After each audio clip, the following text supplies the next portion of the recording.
بیبیلون کا ایک اصول تھا کہ جو شخص اپنے خرچوں کو قابو میں نہیں رکھ سکتا وہ اپنی دولت کو کبھی نہیں بڑھا سکتا۔ یہی ہے دولت کا دوسرا قانون، یعنی خرچوں پر قابو پانے کا قانون۔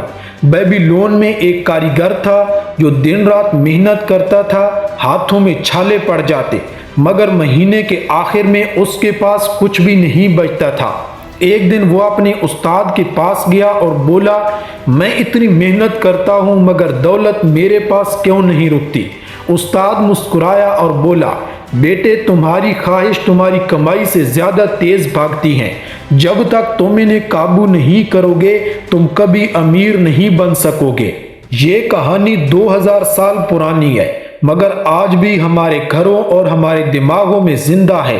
آج بھی ہم وہی غلطی دہرا رہے ہیں۔ کمائی بڑھتی ہے تو ہم سمجھتے ہیں کہ اب خرچے بھی بڑھنے چاہیے۔ اسی کو کہتے ہیں لائف سٹائل انفلیشن، جہاں انکم بڑھنے کے ساتھ ساتھ ڈیزائر بھی بڑھتی جاتی ہیں۔ ہم زیادہ کماتے ہیں لیکن پھر بھی ہمارے پاس کم ہوتا ہے۔ کیوں؟ کیونکہ ہم اپنی خواہشات کے غلام بن چکے ہیں۔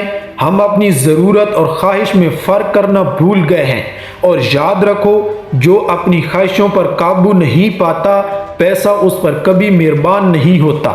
ایک مثال سمجھو، ایک مزدور جو 30,000 کماتا ہے اور ہر مہینے 3,000 بچاتا ہے۔